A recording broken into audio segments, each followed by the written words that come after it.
Hello, my name is Julia Hawkes and I'm an independent wedding celebrant. So it's my role to write and create your wedding ceremony for you. I often get asked what's the difference between a registrar and a celebrant, and although there are similarities, there are also some very fundamental differences between the two. So with a registrar, you will meet your registrar for the first time on your wedding day, and they have a series of restrictions upon them and what they can include in a wedding ceremony and what they can't include in a wedding ceremony. Whereas with a celebrant, there are no restrictions, no limitations at all. We really can include whatever it is that you want. And I work with my couples over usually 12 to 18 months, sometimes even longer. I get to know them really well. I get to know what it is that you like, what it is you dislike, what you're passionate about, how you met, what your love story is.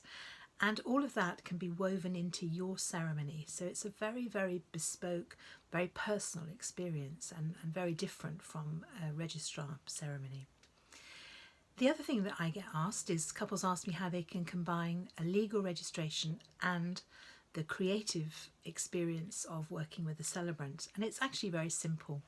So just as in the way that you would go to the register office and register the birth of a baby, that's exactly what you do when you register a marriage. You make an appointment, you go along to the register office, you legally register your marriage, and that's it. Job done in terms of the legal paperwork. And because you've separated the legal from your ceremony, you then have absolute free rein to create a ceremony that is exactly what you want it to be.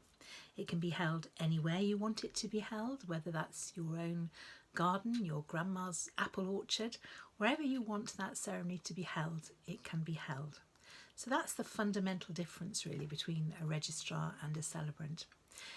And I know that at the moment there are quite a lot of couples who have had to postpone their weddings, and I know that there are many couples who are struggling to organise a registrar for their new date. And if you find yourself in that position, it may be the perfect opportunity to think about having a celebrant-led ceremony instead. I don't think it's a decision you would ever regret. I think that the pluses so outweigh anything else. So do consider that as an option. If you want to know a little bit more about that, I'd be happy to talk it through with you. I'd love to hear about your wedding plans. Even if they are postponed wedding plans, I'm sure that it's going to be absolutely fantastic, and I would really love to work with you to create a very special ceremony.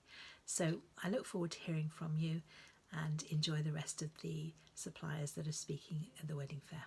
Goodbye.